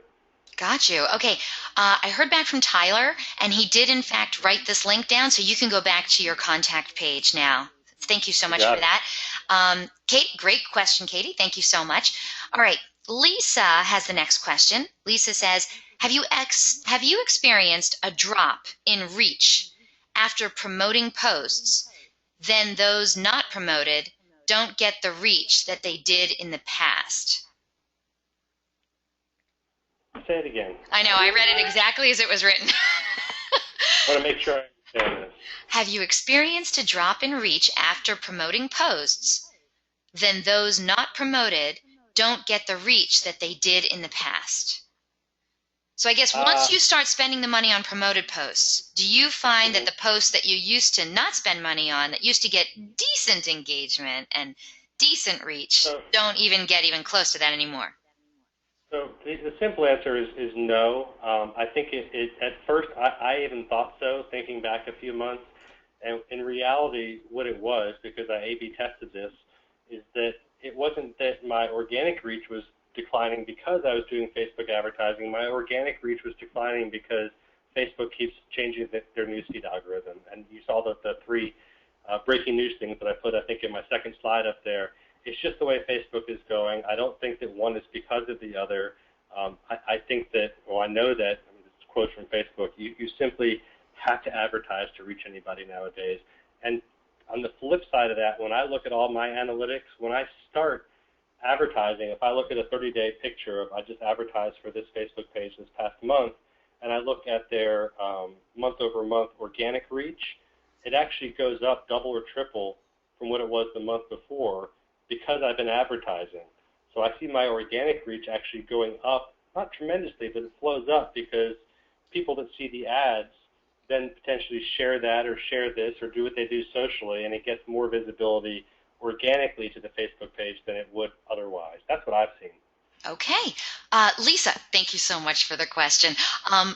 And she writes in, thanks. All right. Thank you so much, Lisa. All right. Let's get to these last handful of questions. Brett, I know you've been waiting a while for this one. How do we access the recording of this webinar? Brett, I'm going to email you that link. However, if you, for some reason, don't get emails from me at Eliana@DealerOn.com, you can go to DealerOn.com/webinar, and there's a link on the right-hand side for on-demand webinars. Or it'll say, did you miss a webinar? And then you can click on that link, and it'll have every webinar we've ever recorded. And you know what? The most recent one is at the top. So it should be very easy for you to find. All right, Brett, thank you so much for the question. Okay. Next question comes to you from Brad. He says, how do you feel about Snapchat account for dealerships? It seems like they're catching on, but I'm still not sure. I'm still not a fan. What do you think? So, you know, it's part of my job to look at all, I mean, gosh, there's so many other social networks out there. I mean, Tumblr and Reddit and Twitter we didn't talk about, Google+, which is not doing so great, and Snapchat. I don't have any experience, I'll be honest, trying to implement it in a dealership. I've tried Pinterest and some of the other ones, Instagram and all that stuff, but to be honest with you, no. I've read about it, and I fall into the lines of, although I am an early adopter when it comes to everything technology, and when I do decide to do something, I go all in to make it work or not work, fail quickly or make it succeed. I say go for it and see how it works for you, and if it's not working for you after a short period of time, 30 to 45 days, take it off and don't waste your time anymore. I haven't seen enough evidence personally in any of my research to say that that's a route that I'm willing to invest my time and money in at this point. It's kind of like, for example, Twitter advertising. It's something that I haven't jumped on board 100% yet because and I'm messing with it and I'm playing with it to see what kind of results it yields. But I'm just sorry, Facebook is the 800-pound gorilla in the room. 1.4 billion users. You know, I forget how many it said every day, but that's where I would still focus the majority of my effort is Facebook, and second to that, Twitter. So honestly, I'm sorry I know the long answer, but I don't know a whole bunch about Snapchat in the dealer environment. Let me know how it goes. Tell me. Okay, all right. Brad, thank you so much for the question. Okay, really fast. Susan says, do you recommend a social media calendar or planner? I do, but I used to recommend them more in the past than I do today. I think that you should use a social media calendar for, I don't know what to call them, but just for your advertising style posts where you're curating, if you're a BMW dealership, you're curating all sorts of cool stories about this new BMW or this review about this BMW or this road test. You can certainly schedule those out, but when it comes to I always leave room throughout the week. Remember, I do 4 to 5 posts a week for dealers. I always leave 2 or 3 spots open for which come up or which just going to come up, so you can do it on the fly, like events or promotions that are coming up. Dealers always have that on a Thursday. They call me up. We want to do something for this weekend. You got to leave room for that, and you can't schedule it. And plus, if you schedule everything out too far in advance, to be honest with you, from a human perspective, it looks scheduled too far out. So just be careful with that. I don't schedule anything out further than a week or 2 tops.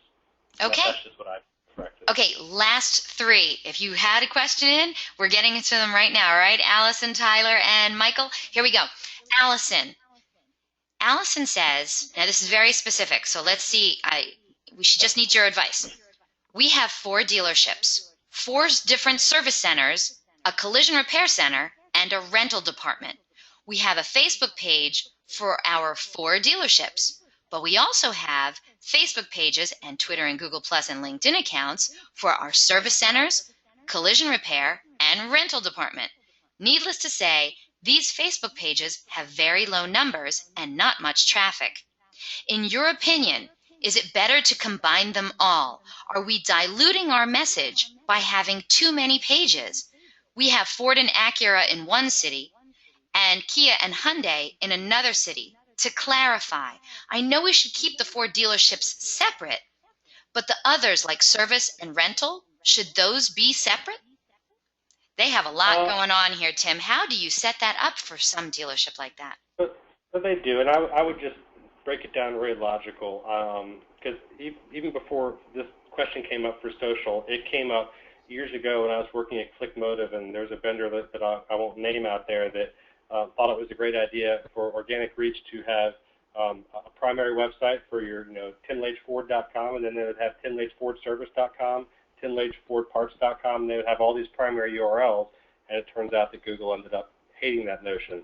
But more than that, it just needs to be logical. So if you have 4 different franchises, then you need 4 different Facebook pages, one for each different brand, right? Now, if you have I think you said you had 2 Ford stores. Is that right, Eliana? No, she has a Ford and an Acura, and a Kia and a Hyundai. Okay, so 4 different brands. So you need 4 different Facebook pages, and if it were me, I would do away with all the extraneous pages and focus all your efforts on those 4 pages. You can cover service, as we talked about, with service offers on there. You can certainly cover sales and every other aspect of your dealership on that primary Facebook page. It leaves you 1 Facebook page to monitor out there, 1 to market, and makes your advertising a buttload easier. So yeah, I would consolidate into just the 4. Okay, there you have it. Allison, if you need more help, I would say contact Tim directly and see how he might be able to help you, all right? Okay, next question comes to you from Tyler. He says, can you recommend a vendor that can help me with reputation management?